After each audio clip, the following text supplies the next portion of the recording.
Vous êtes sur TOTV Africa, bienvenue à tous. La communauté économique des États de l'Afrique de l'Ouest, CEDEAO, a officiellement acté le retrait du Mali. Le président de la commission de la CEDEAO, Alieu Touré, a adressé ce 13 janvier une lettre au ministre des Affaires étrangères du Mali informant de ce retrait à compter du 29 janvier 2025, date à laquelle les documents nécessaires seront prêts.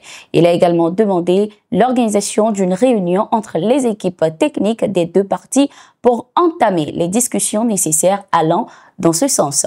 Cette décision fait suite aux conclusions du 66e sommet des chefs d'État qui a confirmé le départ du Mali, du Niger et du Burkina Faso de l'organisation sous-régionale comme réclamé par ces pays il y a un an, soit en janvier 2024.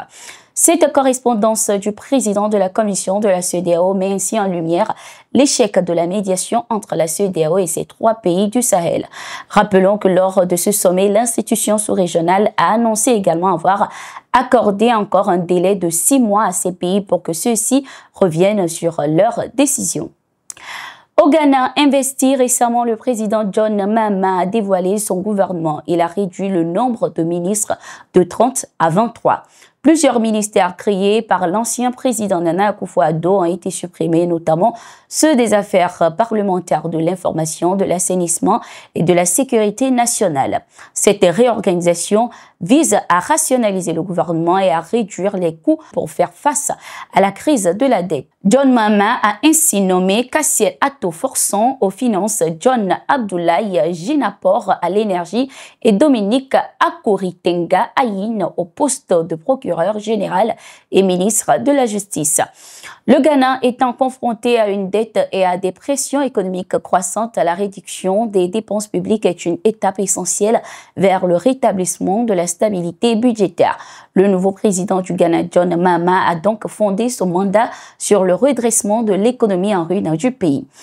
Le 9 janvier 2025, lors d'une conférence de presse, le président rwandais Paul Kagame a invité les autorités congolaises à dialoguer avec les rebelles du M23 afin de résoudre la crise qui touche l'Est de la République démocratique du Congo.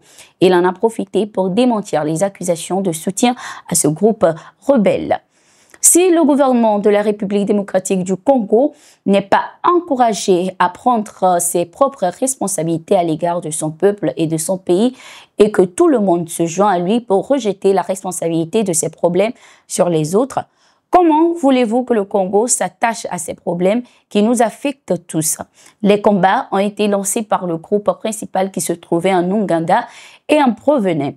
Alors, comment cela est-il devenu le problème du Rwanda? Franchement, quelle est la base et pendant combien de temps allons-nous expliquer cela? Jusqu'à quel point a-t-il déclaré? Le Congo, pour sa part, refuse de négocier avec le groupe rebelle M23 qu'il considère de groupe terroriste. Au Niger, des centaines de personnes ont manifesté ce 14 janvier pour exprimer leur soutien au CNSP dirigé par le général Abdourahmane Tiani. Les manifestants ont dénoncé ainsi les actions déstabilisatrices de certains pays complices de la CEDEAO ainsi que les propos condescendants du président français Emmanuel Macron.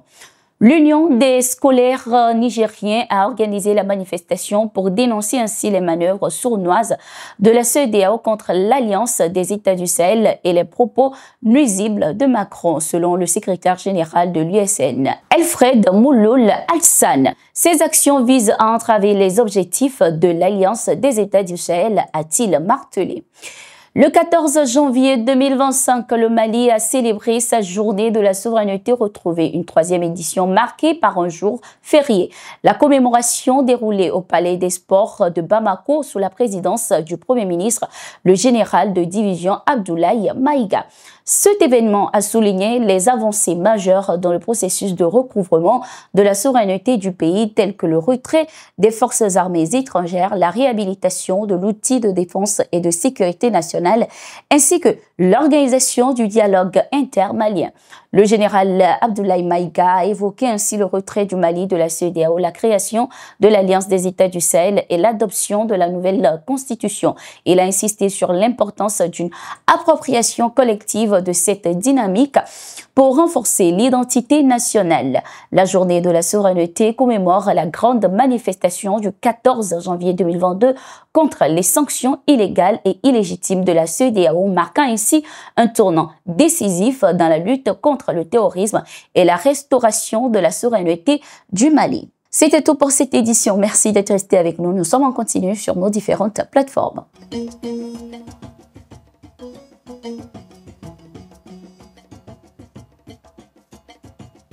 Thank you.